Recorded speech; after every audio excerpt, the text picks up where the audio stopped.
আওয়ামী লীগ কিভাবে ফিরবে এটা তো ধরেন আওয়ামী লীগের নিজের সিদ্ধান্ত নিতে হবে। কিন্তু দুটি প্রশ্ন এটা আওয়ামী লীগের অভ্যন্তরীণ প্রশ্ন।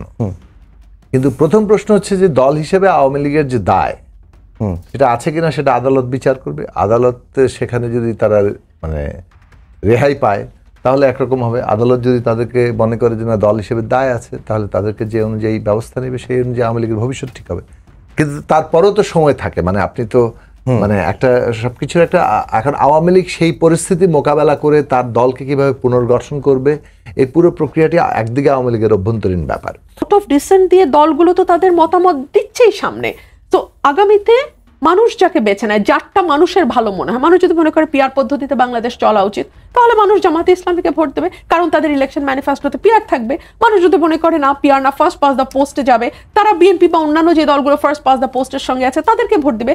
সিম্পল। মানুষের হাতে মানুষের রায় নেবার জন্য ক্ষমতাটা তুলে দেওয়াতে এত ইনহিবিশন কেন, এত ভয় কেন? কেন জানি বাঁকে বাঁকে ইতিহাসের বাঁকে বাঁকে ঐতিহাসিক ভুলগুলো জামাতি করে। আমি ৭১ সরিয়েই রাখি, হ্যাঁ, কারণ ৭১ নিয়ে এত তর্ক বিতর্ক, এত মানে কথা হয়েছে, ৭১কে আমরা সরিয়ে রাখি। আসেন তো ৮৬ সালের নির্বাচন, শেখ হাসিনা যখন জাতীয় বেঈমান হিসেবে পরিচিত হয়ে ৮৬-তে স্বৈরাচারকে ন্যায্যতা দিতে, বৈধতা দিতে নির্বাচন করেছিল, তখন শেখ হাসিনার সঙ্গে জামাতও নির্বাচনে অংশ নেয় ৮৬ সালে। আবার ধরুন ৯৪ থেকে ৯৬ জামাত শেখ হাসিনার সঙ্গে বা আওয়ামী লীগের সঙ্গে দুর্বার আন্দোলন গড়ে তোলে এবং বিএনপি সরকারকে বাধ্য করে 12ই ফেব্রুয়ারির একটা নির্বাচন করতে, যাতে সংবিধানে তত্ত্বাবধায়ক সরকার ব্যবস্থা আনা যায়। আচ্ছা, আমি তো জানতাম যে জামাতের আমির, নায়েবে আমির বা সেক্রেটারি যা বলেন সেটা একেবারেই কর্মী, গ্রামের প্রত্যন্ত লেভেলের কর্মী পর্যন্ত জানে। আমি জানি না আমার ভাই কি খবরটা দেখেন নাই? 22শে নভেম্বর 2024 যখন জামাত কোনো দলকে নিষিদ্ধের পক্ষে নয় বলে মন্তব্য করেছেন দলটির সেক্রেটারি জেনারেল মিয়া গোলাম পরওয়ার, এবং এই খবরটি কেবলমাত্র প্রথম আলো, যুগান্তর বা সমকালে এসছে তাই নয়, এটি বাংলাদেশের সকল দৈনিক পত্রিকাগুলোতেই ছাপা হয়েছে। আমি তার যে কোনো একটা থেকে খুলে পড়লাম। আমার ভাই বলেছেন যে গত 15 বছর তো জামাত নানানভাবে নিগৃহীত হয়েছে। নিশ্চয়ই নিগৃহীত হয়েছে। বলতে বলতে ভাই একবার এটাও বলে ফেললেন কেউ কেউ তো সংসদেও গেছে। হ্যাঁ, নিশ্চয়ই তো। এবং যেই নির্বাচনের মধ্যে দিয়ে বিএনপি 2018 সালে সংসদে গিয়েছিল, ওই নির্বাচন কিন্তু জামাত বয়কট করে নাই, জামাতও ধানের শীষে ভোট করেছিল। এখন দুঃখজনক দুপুরবেলায় অনেক প্রার্থী বয়কট করেছে, কিন্তু তারা নির্বাচন অ্যাজ সাচ বয়কট করে নাই। তারা ধানের শীষের ছাতার নিচে নির্বাচনে অংশ নিয়েছিল, কিন্তু তারা কোনো আসন পায় নাই। আর যারা সংসদে গেছেন তারা গেছেন বলেই না, জামাতের শিবিরের ভাইরা যখন মার খেয়েছেন, অত্যাচারিত হয়েছেন, তখন আমি ধরুন সংসদে দাঁড়িয়ে প্রতিবাদ করে বলেছিলাম যে give the dog a bad name and kill it, মানে একটা ন্যায্যতা তৈরি করুন একজনকে হত্যা করবার জন্য বা তাকে অত্যাচার করবার জন্য, তাকে শিবির বলে ট্যাগ দিন এবং তাকে আপনি নির্যাতন করবার লাইসেন্স পেয়ে যান। এই কথাগুলো কোনোদিন বাংলাদেশের সংসদে উচ্চারিত হতো না। এই কথাগুলো আজ থেকে 100 বছর পরে বাংলাদেশের বাংলাদেশের সংসদের প্রসিডিংসে লেখা থাকতো না, যদি না ওই সময় বিএনপির অল্প যে কয়জন সংসদ সদস্য হয়েছিলেন ওনারা যদি না সংসদে যেতেন। এবং আরো প্রিসাইসলি বলতে গেলে আমাকে ইঙ্গিত করা হয়েছে, তো আমি বুঝেছি, আমি যদি সংসদে না যেতাম ওনাদের নাম ওই প্রসিডিংসে জীবনেও কোনোদিন লেখা হতো না, অন্তত এই সময়কালে। সো সংসদে গিয়েছিলাম বিষয়টিকে এভাবে না দেখে। ওই সময় এটা জোটের সিদ্ধান্ত এবং জোটের শরিক হিসেবে জামাতও সেই নির্বাচনে অংশ নেয়। সংবিধান সংশোধন, প্লিজ আপনি আপনার সময় বলবেন প্লিজ। সংবিধান সংশোধন, সংবিধান সংশোধনের জন্য নানান রকম উপায়ে জামাতের আইনজীবীরা বাতলে দেবার চেষ্টা করছেন। ধরুন তারা একটা নতুন আইডিয়া নিয়ে এসছে, concept, new concept, provisional constitutional order. এই অর্ডারটি কে কাকে দেবেন, কার উপরে অ্যাপ্লাই করবে আমি খুব পরিষ্কার নই। ধরে নিলাম অর্ডারটি রাষ্ট্রপতি জারি করবেন এবং সেটি বাংলাদেশের সকল নাগরিকের উপর এবং রাজনৈতিক দলগুলোর উপর অ্যাপ্লাই করবে। আপনি আমাকে বলেন তো, এই যে স্পেশাল অর্ডার, এটা যখন পরবর্তীতে সংসদ গঠিত হবে তখন কি সংসদে সেটা র্যাটিফাই করতে হবে না? মানে অতীত ইতিহাস কি বলে? অনেক সময় তারা শহীদ প্রেসিডেন্ট জিয়া রহমানের সময়কার অর্ডিন্যান্সের কথা নিয়ে আসেন, তার সময়ে জারি হওয়া অর্ডারের কথা বলেন, কিন্তু সেই স্পেশাল অর্ডারও 5th অ্যামেন্ডমেন্টের মধ্যে দিয়ে র্যাটিফাই হতে হয়েছে সংসদে, না হলে সেই অর্ডারের কোনো কার্যকারিতা। তো আজকে আপনি যেটাকে স্পেশাল অর্ডার বলে কনস্টিটিউশন অ্যামেন্ডের কথা বলছেন, সেটাই যদি পরবর্তীতে যেই দল বা যেই দলগুলো মিলে বা যেই জোট 2/3 মেজরিটি পাবে, কিংবা 2/3 মেজরিটি না হলে সিঙ্গেল মেজরিটি নিয়ে গিয়ে অন্য দলের সঙ্গে 2/3 মেজরিটি করবে, সেই দলটি যদি না চায় বা সেই দলগুলো যদি না চায়, বা আরো প্রিসাইসলি বলতে গেলে বাংলাদেশে যারা আগামী সংসদ নির্বাচনে নির্বাচিত হয়ে সংসদে যাবে, সেই সদস্যদের 2/3 যদি না চায়, তাহলে এই স্পেশাল কনস্টিটিউশনাল অর্ডার কাজ করবে না। সুতরাং আপনি যে কথাটি বলছেন সেটার পেছনে তো that has to be backed by law, that has to be backed by constitution, that has to be backed by president. যদি অতীতের নজির দেখেন, কনস্টিটিউশন অ্যামেন্ড করতে চাইলে আপনাকে 142 ছাড়া, 2/3 মেজরিটি ছাড়া করা সম্ভব না। আর যদি আপনি স্পেশাল অর্ডার দেন, সেটাও আপনাকে র্যাটিফাই করে নিতে হবে। এই ফাঁকে একটা কথা বলেনি, জগন্নাথ হলের ভোটের কথা বলেছে। আজকে দেখলাম সয়লাভ হয়ে গেছে সকল গণমাধ্যম, 1.5 লক্ষের উপরে ব্যালট ছাপা হয়েছে ডাকসুতে 39,000 ভোটারের জন্য। আমি ঠিক বুঝতে পারি নাই, মানে পার হেড কয়টা করে তাহলে ব্যালট পড়লো, 3টা 4টা কয়টা ঠিক জানি না। সো এই নির্বাচনটা, ডাকসু এবং জাকসুর নির্বাচন যতই সময় যাচ্ছে ততই ডিম ফুটে বাচ্চা বেরোনোর মতন নতুন নতুন নতুন নতুন ফ্যাক্ট দেখা যাচ্ছে, এবং এই ফ্যাক্ট আর যাই হোক খুব একটা আশার বাণী শোনায় না। আমার ভাই বলছিলেন যে আমাদের মহাসচিব মির্জা ফখরুল ইসলাম আলমগীর সম্প্রতি একটা সাক্ষাৎকার দিয়েছেন এই সময়কে। উনি এই সাক্ষাৎকারের ব্যাপারে খুব স্পষ্টভাবে বলেছেন এই সাক্ষাৎকার উনি দেননি। দেখুন, বিএনপির পার্টি অফিস যে কেউ যেতে পারে, সব দলেরই পার্টি অফিস তো কোনো গুহ্য গোপন গুহা নয়। আমি অবশ্য জামাতেরটা জানি না, কারণ তারা যেহেতু আন্ডারগ্রাউন্ড পলিটিক্স এত বছর করে এসছে, ওনাদের কোনো অফিস টফিস গুহ্য গুহ থাকে কিনা আমি বলতে পারবো না। তবে বিএনপি ভাই ওপেন পলিটিক্স করে। আপনি পল্টন অফিস বলেন কিংবা আপনি গুলশান অফিস বলেন, আমাদের দরজা সকলের জন্যই খোলা। এবং বিশেষ করে কেউ যদি সাংবাদিক পরিচয়ে যায় এবং গিয়ে বিএনপির মহাসচিব মির্জা ফখরুল ইসলাম আলমগীরের সঙ্গে ছবি তোলে, আমার মনে হয় না ওনার পক্ষে সেটাকে না করা সম্ভব। কিন্তু সেই ছবি ডাজন্ট নেসেসারিলি মিন যে উনি এই সময়কে এই সাক্ষাৎকার এইভাবে দিয়েছেন। তো অনেকগুলো প্রশ্ন, এবং সবচেয়ে বড় কথা, বিএনপির মহাসচিব কিন্তু এখনো দেশেই নাই। উনি দেশে আসুক, উনি তো ওনার বক্তব্য খুব পরিষ্কারভাবে নিউ ইয়র্ক থেকে জানিয়ে দিয়েছেন, বাকিটা না হয় উনি ফিরলেই আপনারা শুনবেন, কোনো অসুবিধা নাই। আর ঐক্যমতের বিষয়, দেখুন রাজনৈতিক দলগুলো একসাথে বসবে, তারা তাদের প্রত্যেকের যার যার লক্ষ্য এবং উদ্দেশ্য নিয়ে রাজনীতি করছে, প্রত্যেকের যার যার আদর্শ আলাদা আছে, তারা সকল বিষয়ে সবাই একমত হবে, এটা কেন মনে হচ্ছে? যেটা জাকি ভাই বললেন, নোট অফ ডিসেন্ট দিয়ে দলগুলো তো তাদের মতামত দিচ্ছেই সামনে। তো আগামীতে মানুষ যাকে বেছে নেয়, যারটা মানুষের ভালো মনে হয়, মানুষ যদি মনে করে পিআর পদ্ধতিতে বাংলাদেশ চলা উচিত, তাহলে মানুষ জামাতে ইসলামীকে ভোট দেবে, কারণ তাদের ইলেকশন ম্যানিফেস্টোতে পিআর থাকবে। মানুষ যদি মনে করে না পিআর না, ফার্স্ট পাস দ্য পোস্টে যাবে, তারা বিএনপি বা অন্যান্য যে দলগুলো ফার্স্ট পাস দ্য পোস্টের সঙ্গে আছে তাদেরকে ভোট দিবে। সিম্পল। মানুষের হাতে মানুষের রায় নেবার জন্য ক্ষমতাটা তুলে দেওয়াতে এত ইনহিবিশন কেন, এত ভয় কেন? জি আপা, আজকে বুঝতেছি না যে আজকে 3জন গেস্টের মধ্যেই একবারে মানে বেশি বেশি করে কথা বলতেছেন আপনারা, আমি সময় কন্ট্রোল করতে পারতেছি না। মাহফুজ ভাই, যেটা হচ্ছে যে সাকিব ভাই যেটা বললেন যে পিআর না হলে নির্বাচনে যাব না, বা শাপলা প্রতীক না পেলে নির্বাচন হতে দেওয়া হবে না, যেটি এনসিপি নেতা সার্জিস বলছেন, যে এই ধরনের কথাগুলো আসলে বিপজ্জনক। আপনাদের অনেক নেতাই এই বক্তব্যগুলো দিচ্ছেন রাজনীতির মাঠে যে পিআর না হলে নির্বাচন প্রতিরোধ করা হবে, এই বিষয়গুলো কেন? জি ধন্যবাদ আপনাকে। আসলে বিষয় হচ্ছে যে আমরা কিন্তু নির্বাচনের বিপক্ষে কিছু বলি নাই, আমরা বলছি ফেব্রুয়ারিতে নির্বাচন চাই, এবং আমাদের দাবির মধ্যে এটা উল্লেখ করা আছে যে আমরা লেভেল প্লেয়িং ফিল্ড নিশ্চিত করে আমরা ফেব্রুয়ারির মধ্যে নির্বাচন চাই। এটা এবং যদি আমরা এটাও আমাদের নায়েবে আমির এটাও বলেছেন যদি ডিসেম্বরে দেন তা তো আমরা রাজি, আমরা ডিসেম্বরে হলে নির্বাচন চাই, তবে নির্বাচনের বিপক্ষে বলি নাই।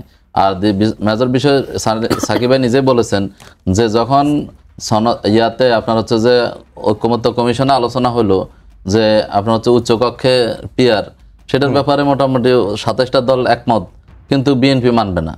মানে যে বিএনপি মানে সব ঐক্যমত, মানে এই যে আফা বললেন যে আপনি কেন আমরা যে যা চাই সেটা তো যে আপনার নির্বাচনের পরে সরকার গঠিত হলে তাহলে এত রক্ত দরকার কি দেখছিল? 29 সালে নির্বাচন করতেন, বা হচ্ছে যে ইয়ার পরে নির্বাচন যাইতেন, আওয়ামী লীগ আরো কয়েক বছর সংবিধান মেনে সব ঠিকঠাক মতো চলতো বাংলাদেশ, তাহলে এত দরকার কি ছিল এত আন্দোলন করার, এত সংগ্রাম করার, জীবন দেওয়ার? আপনি হচ্ছে যে মৌলিক বিষয় যদি আপনি চান সংস্কার করবেন, আপনি ক্ষমতায় গেলে সংস্কার করবেন, আপনি এখন করতে সমস্যাটাকে। আর হচ্ছে যে আপনার প্রেসিডেন্সিয়াল অর্ডার লাগবে, প্রেসিডেন্সিয়াল আপনি যদি ঐক্যমত্য হয়, ঐক্যমতের ভিত্তিতে এখন যদি প্রেসিডেন্সিয়াল অর্ডার হয়, যেহেতু আস্থা এবং বিশ্বাসের ঘাটতি আছে, আপনি তখন আসলে র্যাটিফিকেশন করবেন, আমরা সব করবো, এটাতে আপনার আপত্তি কেন থাকবে? থাকার কথা না, যদি আপনার দুর্বিসন্ধি বা অন্য কোনো ভিন্ন চিন্তা না থাকে যে কোনো মতো পার হয়ে যায়, এরপরে দেখি কি হয়। তাহলে এটা তো ত্রিদলীয় যে রূপরেখা হয়েছিল 91 সালে, সেই সময় তো এইরকমই হয়েছিল, কিন্তু পরে ক্ষমতা আসার পরে তো সেই আফা আজকে বললেন জামাত ঐতিহাসিক ভুল করে আওয়ামী লীগের সাথে 86 সালে নির্বাচনে গেছে, 91 সাল থেকে 94 সালে বিএনপির সাথে আন্দোলন করছে। আন্দোলন কেন করলো? যেই কেয়ারটেকারের জন্য আন্দোলন করে বিএনপি, জামাত, আওয়ামী লীগ একসাথে আন্দোলন করলাম, সেই বিএনপি ক্ষমতায় আসার পর এখন আর কেয়ারটেকার লাগবে না, এখন ওনারা ক্ষমতায় আছে, ওনাদের অধীনে নির্বাচন হবে। তাহলে আমাদেরকে কেন ওই জায়গায় যেতে হলো? আমরাই তো 18টা আসন পাওয়ার পরে একটা মন্ত্রী না নিয়ে, কোনো ধরনের সুবিধা না নিয়ে নিঃশর্তভাবে সমর্থন দিয়ে ক্ষমতায় পাঠালাম। ক্ষমতায় পাঠার পরে কেন আমাদেরকে আবার বিরোধী দলে আন্দোলন করতে হলো? যদি আপনারা কেয়ারটেকার সরকারটা সেইভাবে জামাতের প্রস্তাবনা অনুযায়ী যদি সেটা যদি সংবিধানে সংযোজন করে নিতেন, সেখানে তো আমরা সাপোর্ট দেওয়ার জন্য রেডি ছিলাম, বা হচ্ছে অন্যরা রেডি ছিল, তাদের দাবি হচ্ছে কেয়ারটেকার সরকার। কেন আপনাকে একতরফা নির্বাচন করে আবার একটা কলঙ্ক আজকে বিএনপির গায়ে সেটা মাখতে হলো যে না একতরফা নির্বাচন আমরাও করেছি, 12 ফেব্রুয়ারি নির্বাচন। তো এইভাবে ভুল যে কেউ করে না, বিষয়টা এরকম না, ভুল সবাই রাজনীতিতে করে, এবং রাজনীতিতে ভুল হয়, এটা অস্বাভাবিক কিছু না। তাহলে শুধু জামাতকে মানে আপনি হচ্ছে দায় দিবেন, আপনার দায় আপনি নিজে আপনার স্বীকার করবো না। এরপর হচ্ছে যে আপনার 1 লক্ষ, আজকে আবার নতুন করে একটা ইয়ে করলেন, 1,50,000 ব্যালট ছাপাইছে। তো ব্যালটটা আপনি ইয়াতে আপনি 39,000 ভোটার, কিন্তু হল সংসদে কতগুলো ভোট? 6টা করে ইয়াতে 28টা ভোট হলো কোথায়? আপনার হলো যে ইয়াতে ডাকসুতে, আর 13টা করে ভোট হচ্ছে কোথায়? হল সংসদে। তাহলে একটা ছাত্র কতগুলো করে কয়টা করে ভোট দিচ্ছে? তাহলে ব্যালট লাগবে না? ব্যালট কি শুধু 39,000 ভোটারের জন্য 39,000টাই ছাপাবে? এরপর আমার হচ্ছে যে অনেকগুলো বিষয় মানে হচ্ছে যে দেখুন আপনি মানে এত ঢাকা বিশ্ববিদ্যালয়ের মতো এতগুলো আপনাদের সাংবাদিক মিডিয়া সবকিছু এত শত শত মিডিয়ার চোখ ফাঁকি দিয়ে এখানে সব হয়ে গেছে। ঢাকা বিশ্ববিদ্যালয়ে আপনি যদি ছাত্র সমাজের যে সেন্টিমেন্ট, ছাত্র সমাজের যেই মানে হচ্ছে যে মতামত, সেটাকে যদি আপনি বিশ্বাসই না করেন, আপনি নির্বাচনের কথা বলেন, কিন্তু নির্বাচন হলে আপনি হচ্ছে যে মানবেন না। আবার হচ্ছে এখন তো রাকসুতে আপনার একটা আসছে যে মানে কি বলে